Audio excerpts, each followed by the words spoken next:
Never trust the startup news. I think it more relates to what you read in the details and how you should interpret it.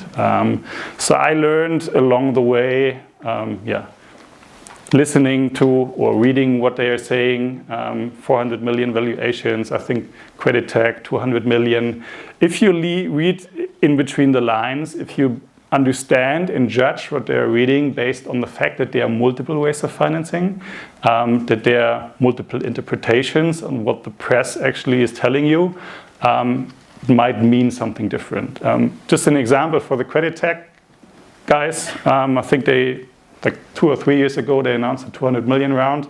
Everybody was like blown away because of 200 million usually means 600 to 800 million valuation.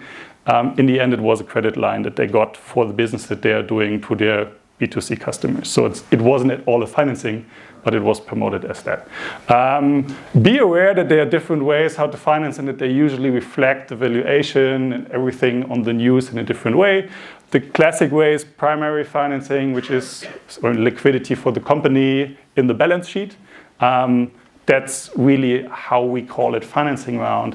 But nowadays, a lot of companies do different ways of financing, which will reflect, obviously, the structure, the news, and everything around.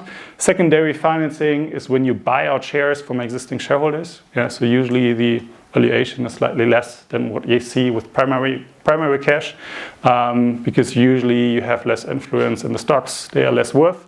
You have venture debt that doesn't relate at all to stocks or to ownership in the company. So you can, even nowadays, you can get it basically for free. Doesn't relate to valuations. And you have extensions for rounds. So if you read for kind of financing extensions of a round, it's usually a bad sign. Because the company is not able to raise the valuation in the next round.